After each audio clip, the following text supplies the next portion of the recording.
Hey guys, it's Thomas John here. So hope you've been enjoying my YouTube that I've been doing. I've been trying to build up my videos on there and really trying to create videos that I think you guys might find helpful or interesting. So today I wanted to start a new video series that I will periodically update and keep adding to.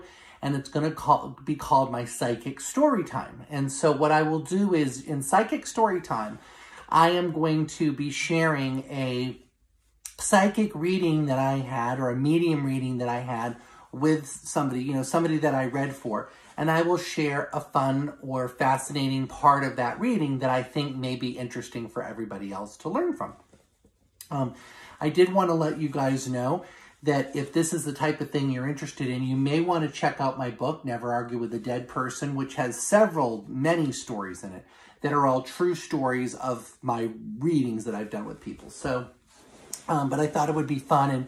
And every story that I share, I'll try to bring through some information that I think might help you or help you understand something in your life or maybe would be interesting to you. So this is something that I'm going to periodically do. I don't know how often I'll post it, but I will periodically post a psychic story segment. And so psychic story time segment.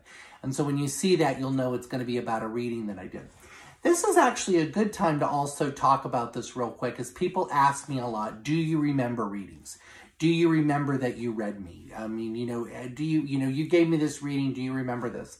The answer is that I would say 95% of the time I don't remember readings. I do believe that my psychic abilities and mediumistic abilities really come from a different side of my brain. And I don't think that they come from the side of my brain that is related to remembering people's names, remembering your friends' names, your grocery list, knowing what you did yesterday, what did you have for breakfast.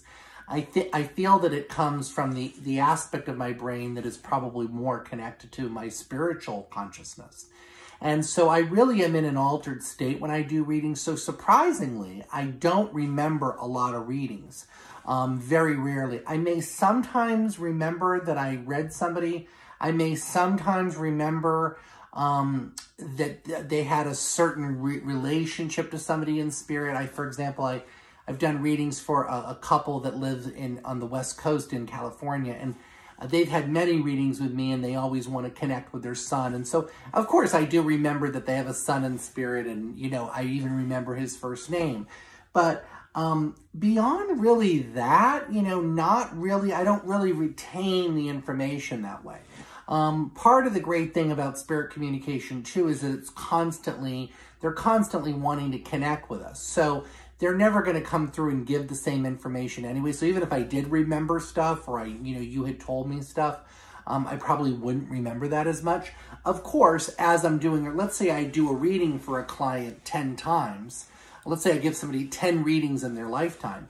Obviously, as a medium, I need to continue to bring through new validations, because even if I remembered stuff, let's say I just remembered the whole reading, it wouldn't be really that meaningful to my client the second and third time. So but the moral of the story is I don't really remember readings, very little, very minimal.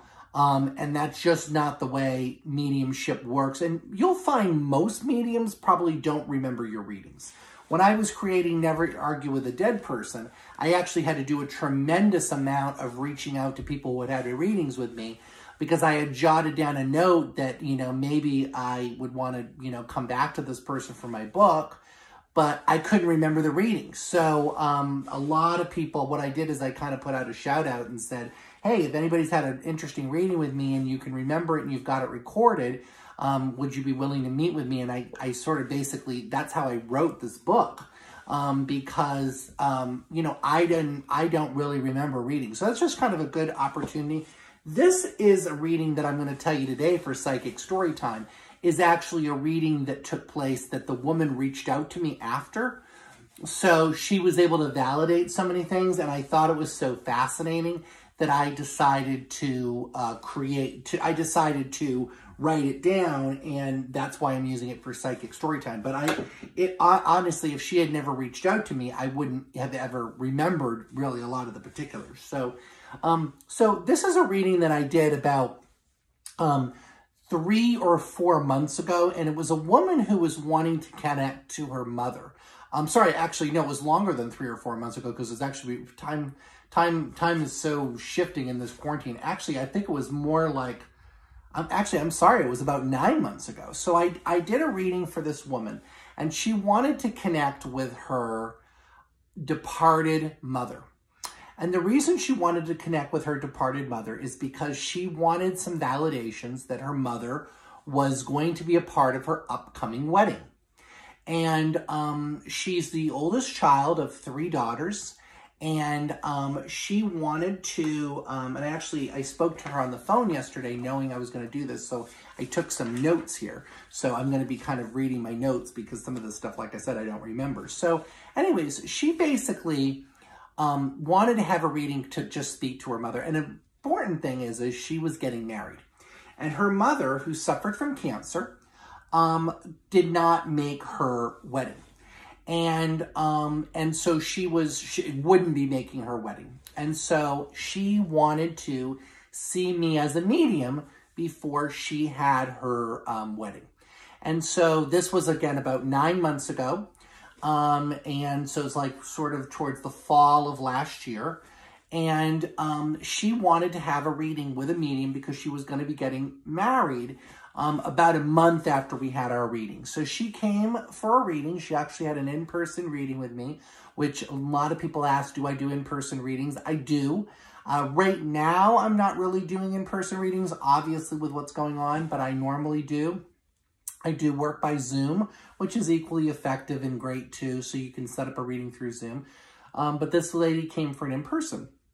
So when she had her in-person reading, a lot of validation came through. And her main thing was, is my mom in the spirit world some way? And her mom actually mentioned her upcoming wedding, which was a really cool validation for her because, she had lost her mother a few months prior to us having the reading. As I said, she was already engaged and planning her wedding when her mother died.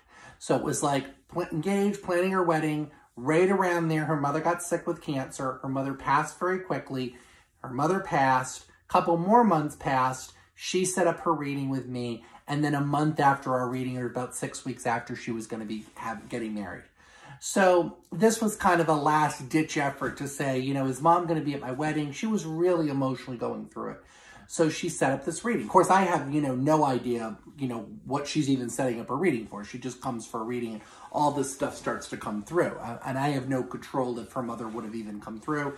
It wasn't like she said, oh, I want to speak to my mom. It was just whatever comes through. But this is what came through and really what she wanted to hear. So anyways, we're doing the reading and a lot of things, she was a really good sitter. She really was able to validate a lot of things. And, there was a couple things we couldn't really understand. And then it turned out like her grandmother was coming in.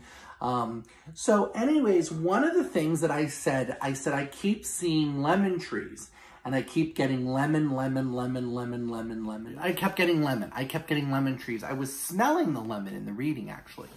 So as we kept talking about things and stuff, she could not understand anything having to do with lemon. She goes, I don't know anything about lemon. I just don't know why that would come through. Anything lemon trees, lemon, and I kept getting it.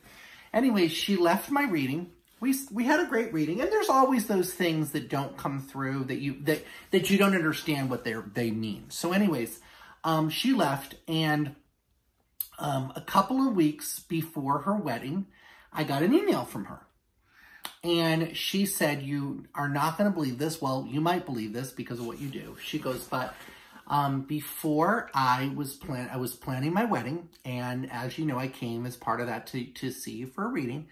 And when I came to you for a reading, you had brought up lemons and lemon trees, and I didn't understand the connection. Well, it turns out she had inherited all the family photos when her mother died. She had 2 other sisters, and neither of her sisters were interested in any photographs. They just were like, they didn't care. So she had taken all the thousands of photographs, all her mom's photographs from her childhood and things like this.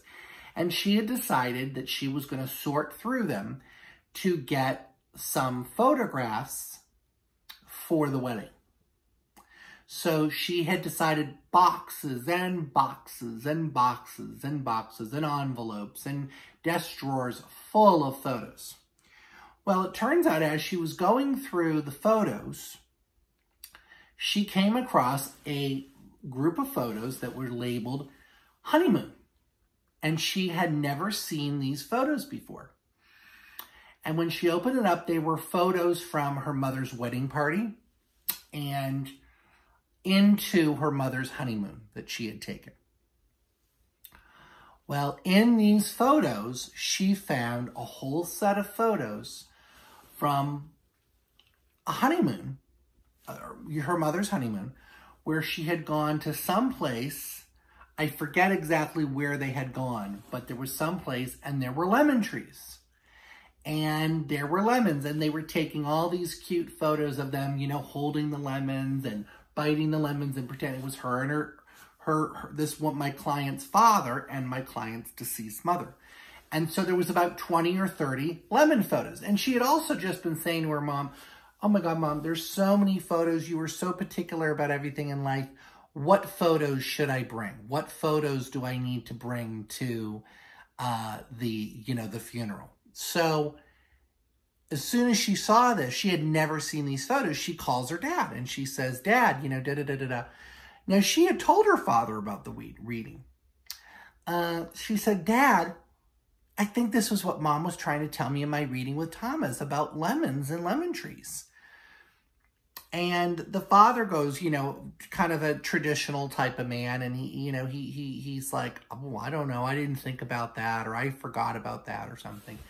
But it became clear to my client in that moment that the reason her mother was bringing up lemon trees and lemons is because she wanted to show her that she was connected to her wedding, and how synchronistic that these photos were from this woman's wedding.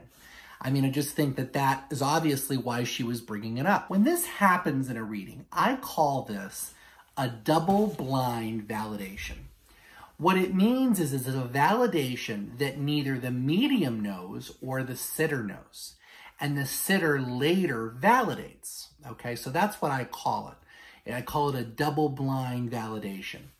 And why these validations are important, even though in the trajectory of the reading, they don't really do a lot because I'm saying something and the sitter is saying, I don't know, I don't know, I don't know. But later when it comes to pass, so typically a double, when I call them, that's just what I call them, but a double-blind piece of evidence from a medium is something obviously the medium doesn't know and the sitter has no awareness of. It's not something they forgot.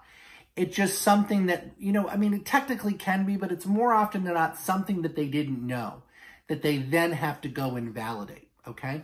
Sometimes a piece of double-blind information can be something that happens in the future because there would be no way that the person sitting there would know about it because it hasn't happened yet.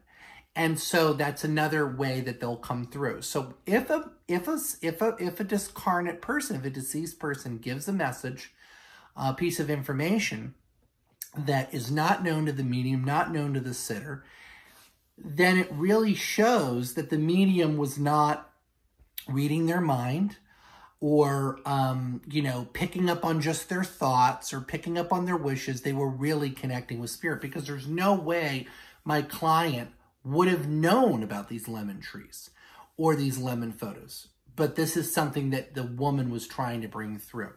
Now, in a reading, you can only have a certain amount of evidence like this because otherwise it's going to disconnect from the reading. We need to have validation of the continuity of life within the reading. It can't be everything, well, write that down, it'll make sense later. Write that down and look for lemon, because then we go the opposite direction where it's almost more like the medium is creating evidence and sort of trying to make things work. So we can only have this happen a select times, but I do feel that when it does happen, it's a very, very special thing that happens because what is a greater demonstration of the continuity of life than a deceased person coming through and telling a medium to tell something to somebody that they can't validate at that moment, but they later then can validate. That's a very, very powerful validation. It shows that they're connected to our lives. They are guiding us. Do you see how that's a really powerful thing? Now, again, we can only have that happen a little bit in a reading. We can't have a lot of that because then it sort of, it kind of dispowers, I'll say. It takes away the energy and the power of the reading. So it can really only happen a little bit. But just remember, the next time you maybe are giving a reading, if you're a medium or a psychic, or you have a sitter that's getting a reading, just remember those no's can sometimes be very, very powerful yeses. And remember, when you go to a reading, keep an open mind of the evidence that's going to come through. You can't always control what's going to come through. And let me know in the comment section, have you ever had a reading with a medium or psychic where what they said at the time didn't make sense, but it later did? Okay? Thanks for watching this video. Take care. This is Thomas John. I'll see you next time. Bye.